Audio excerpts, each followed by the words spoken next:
السلام عليكم، مرحبا بكم معايا. اليوم ان شاء الله غندير الكرعين برجلين ديال البقر او ديال العجل صغير.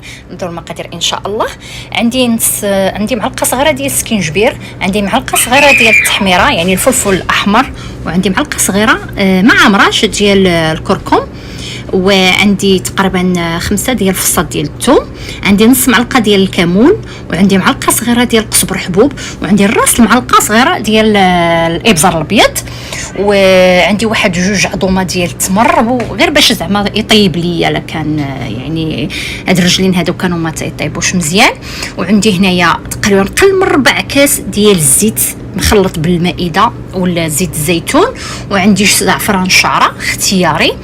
وبالنسبه لهاد الكرعين هادو من الاحسن الا كان ممكن تمشوا عند الكزار يعطيكم ديال العجل تيكون فتي ودغيا تيجي في الطياب دغيا تيطيب وما يعني ما تيمحناش بزاف في الطياب.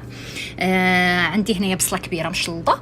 غادي ناخذ انايا الكرعين ديالي، غادي نحط العظم ديالهم في القاع ديال هدف ديال الكوكوط، ما تنحطوش على يعني الجهه اللي فيها اللحم باش ما يلصقش لينا.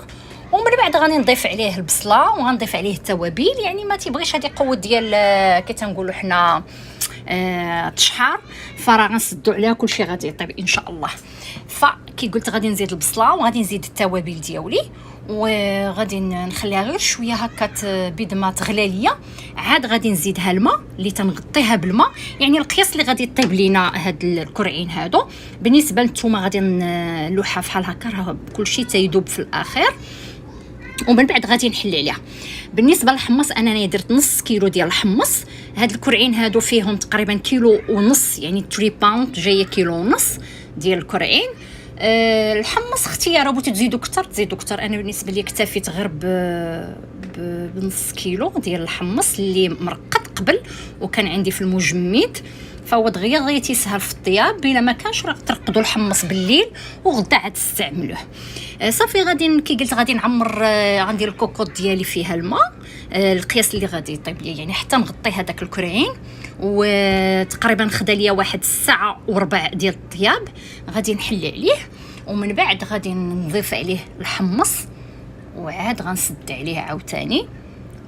صافي. بالنسبه للعواد القرفه ممكن نضيفوا 2 ولا 2 عويدات. انا ما كانش متوفر عندي وما بغيتش ندير بودره باش ما يبدلش ليا اللون ديال الكرعين. بغيتو تزيدوا الزبيب حتى هو زيدوه ملي تبغيو تلاوحوا الحمص. انا نظرا لان الشف الدار شي تيبغي بالزبيب شي ما تيبغيش، ما درتوش بلا زبيب حتى هو راه تيجي زوين ومعسل.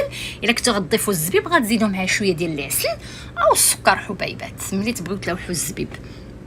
كيف قلت صافي غادي نحل الكوكوط ديالي، غادي نلوح معها الحمص. انا زدت 1 ساعه اخرى طياب اخرى. من بعد حنحل الكوكوط ديالي، غادي نشوف الهرقمه ديالي واش طابت، يعني كيف ما تلاحظوا بالمعلقه يعني غير بركت عليها راه كان طايب، يعني دايب بحال الزبيده. وصافي يعني المرقه تجي واقفه نيشان، يعني ما تنحتاجوش هذاك القياس اللي درت في الاول هو اللي بقى. صافي. وها الهرقمه ديالنا واجده سهله ماهله وتجيب في المذاق زوينه ولذيذه ان شاء الله. نتمنى انكم تجربوها. خليتكم على خير. سلامه.